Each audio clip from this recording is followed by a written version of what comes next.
لو زهقتوا من الفراخ واللحمة والأسعار بتاعتهم غالية وعايزين حاجة تكون موفرة وغير مكلفة، تعالوا نعمل حمصة بتنجان. طعمها بجد أكتر من رائع. أكلة كده حرشة، يعني تتاكل كده مع عيش وجنبها خضار وبطاطس مقلية، حاجة كده جامدة جمودة وفي قلبكم. ما تنسوش تعملوا لايك وشير وتعالوا نشوف الطريقة.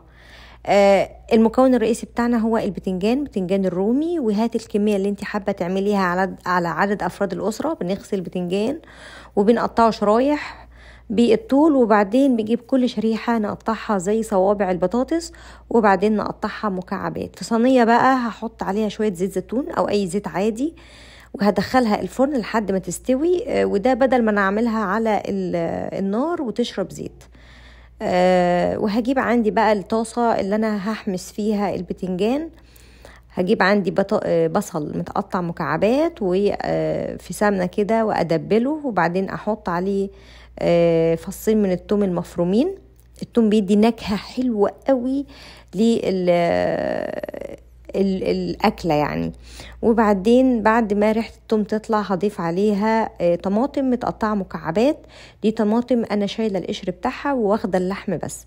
بعد ما الطماطم تبدأ كده تتسبك هضيف عليها التوابل، والتوابل اللي انت حابة تضيفيها ضيفيها. أنا ضفت كزبرة وكمون وفلفل وملح، وحطيت حوالي كده نص معلقة من صلصة الطماطم. ولما يسبكوا كده مع بعض هحط عندي البتنجان اللي انا سويته في الفرن، وهضيف شوية من دبس الرمان. دبس الرمان بيدي طعم حلو قوي، بيدي كده حاجة يعني مزازة بسيطة بس بتفرق قوي في طعم البتنجان. هجيب عندي بقى اللبنة، وهاخد بقى الطبق اللي انا هقدم فيه او اللي انا هحط فيه الأكلة. يعني هاخد عندي اللبنة وهضيف شوية من البقدونس المفروم. بقدونس المفروم او الشبت والبقدونس بيدوا طعم حلو قوي للبنة او الجبنة، وشوية زعتر، واقلب كده مع بعض لحد ما يدخلوا في بعض. واجيب عندي بقى حمصة البتنجان اللي احنا عملناها، واحطها كده على وش اللبنة، وزينتها كده بشوية بقدونس، وحطيت شوية زيت زيتون على الوش كده من فوق. شايفين بس شكلها رائع جدا جدا، ويفتح النفس مع عيش بقى وخضار، سلطة، بطاطس مثلا محمرة. اي اكلة تكون حرشة كده جنبيها تتاكل بالعيش، طعمها بجد جميل جدا ومشبع.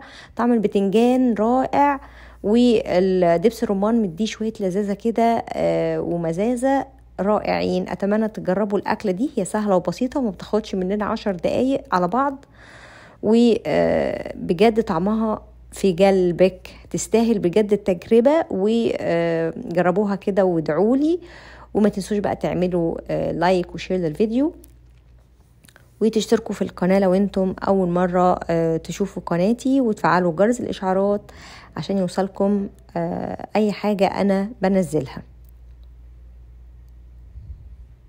ودي كانت الوصفة النهاردة، أشوفكم على خير.